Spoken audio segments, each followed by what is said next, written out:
단순 접촉 사고를 경찰이 엉뚱하게 신호 위반으로 몰아간 바람에 한 택시기사가 억울하게 직장도 잃었고 또 생활이 파탄 지경에 이르렀습니다. 경찰관의 사고 조사 기록에는 현장에 없던 신호등까지 그려 넣었는데요. 이런데도 담당 경찰이 경징계를 받는 데 그쳤습니다. 이승배 기자입니다. 새벽 시간 손님을 태우고 가던 택시가 우회전하다 마을버스와 충돌합니다. 영상만으로는 누가 잘못했는지 가리기가 힘들어 보이지만 경찰은 100% 택시기사 잘못으로 사건을 처리했습니다. 빨간불이었는데 무시하고 지나갔다는 겁니다. 그러면서 충돌 지점 근처에 있지도 않은 신호등까지 그려 넣었습니다.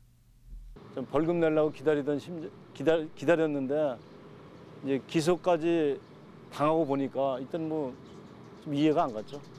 제가 지금 서 있는 곳이 영상에 나온 바로 그 사고 장소입니다.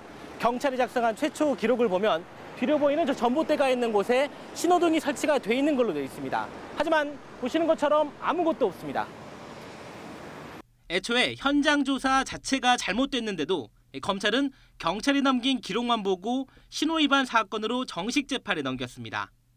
이런 사실은 재판 과정에서 판사가 직접 현장 조사를 나가면서 뒤늦게 밝혀졌습니다. 검사가 항소까지 했지만 신호 위반이 아닌 것으로 밝혀졌고 결국 재판을 할 필요가 없는 걸로 결론이 났습니다. 애초에 신호 위반이 아니었기 때문에 그리고 택시라서 공제조합에 가입이 되어 있어서 기소를 할 수가 없는 사안이었습니다. 검찰에서도 별 고민 없이 그냥 그대로 기소를 한 것은 수사기관의 과실이 아주 크다라고 할 수 있겠습니다.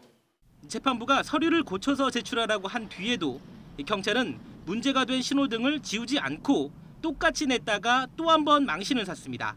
확인해보니까 그걸 안 뺐더라고요. 그래서 징계한 거죠. 받지 않아도 될 재판에 휘말리면서 택시기사는 직장을 잃었고 사고 기록 때문에 개인 택시를 사겠다는 꿈도 물거품이 됐습니다. 형사와 민사, 행정 등 소송 5개를 치르면서 4천만 원이 넘는 돈을 썼습니다. 이런 지도 벌써 3년째. 하지만 이제와 그만둘 수도 없습니다. 재판하는 기사로다 꼬리표가 붙여다 보니까 타 회사에 직장도 구하지 못하고 거기에 들어가는 돈은 수천만 원 들어간 상태에서 포기할 수 없기 때문에 저는 이걸 할 수밖에 없습니다. 한 사람의 인생이 완전히 뒤바뀌었지만 경찰은 직원이 실수했다며 관련자 3명을 경고와 주의 같은 가벼운 처분만 내리고 말았습니다. YTN 이승배입니다.